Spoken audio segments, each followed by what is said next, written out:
Hello everyone, Darkeizer here with an update video to my Codsworth is a Badass video.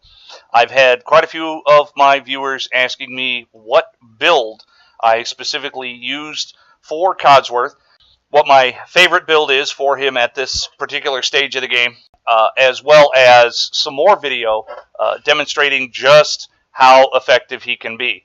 So, without further ado, here is our update video. Here we have Codsworth going through the robot build station, and as you can see, we have given him the traditional Mr. Handy torso. I preferred that particular torso because Codsworth starts with a Mr. Handy body, and I wanted him to be able to fly so as to be able to keep up with me as well as not get hung up on the terrain. As you can see, I gave him the factory storage armor to increase his carrying capacity, and he has a single Mr. Handy eye because the other eyes were replaced by the arms. You will also see here in a moment that I opted to give him the regeneration field primarily because of the fact that I am playing in survival mode most of the time, and I wanted him to be able to help me out with healing. As you can see, you need Robotics Expert 2 and Science of 2 in order to do this. It is fairly intensive, but believe me, it's well worth it. Now, as you can see, I gave him the Protectron arms because they had the greatest carrying capacity.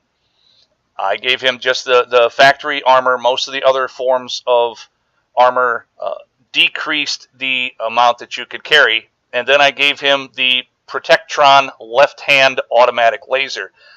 There are better weapons further down the list, but I don't currently possess the skills necessary. This one can be built with Science of 1, which is not too great of an investment. I prefer working with the automatic laser. I think the scattered laser covers too wide of an area, too much friendly fire, and the sniper laser tends to get Codsworth into more trouble because if he can reach out and shoot someone, whether I want him to or not, then he's going to, and it tends to ruin stealth altogether. Now, as you can see, they also have a left-hand Gatling gun or a minigun option, but those require Science of 3, which my character does not have at this time.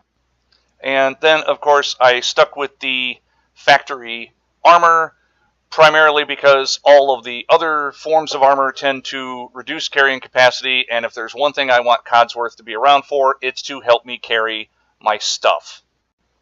Now, the paint scheme is not particularly exciting. As you can see, I have ballistic armor of 127, energy armor of 89, which is at least respectable. And now I'm going to work with the thruster arm, which is unique to the Mr. Handys. They have the 3 functional arms that they can have, and the middle arm tends to have this pincher, which does a fair amount of melee damage, but I wanted to upgrade this and put on the handsaw, which of course requires, as you can see there on the right, it requires blacksmith level 1.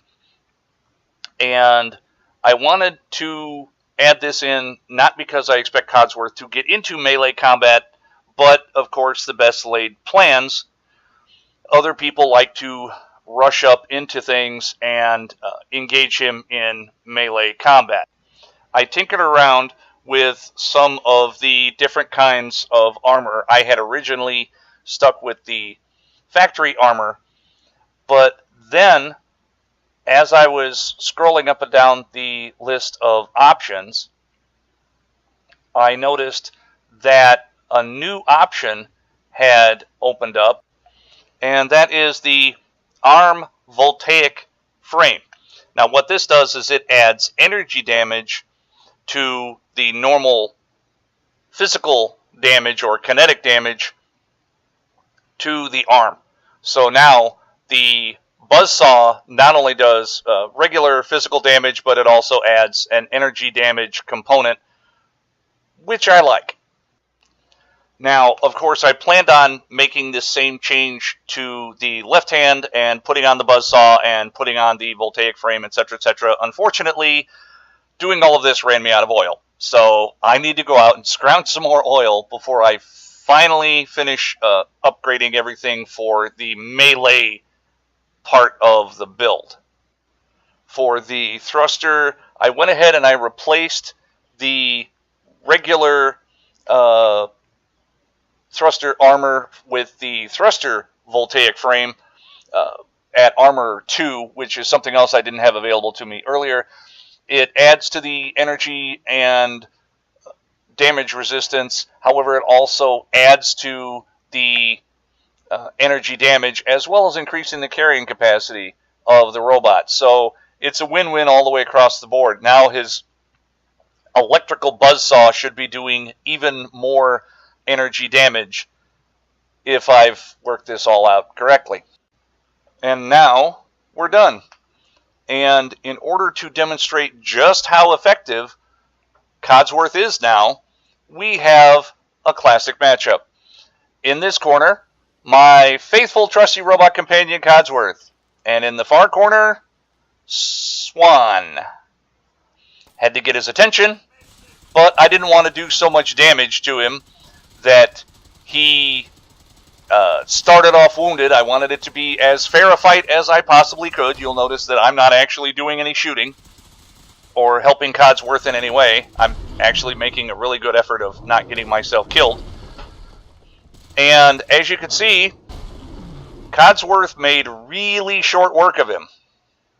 And that's the match, ladies and gentlemen. The winner and still champion, Codsworth.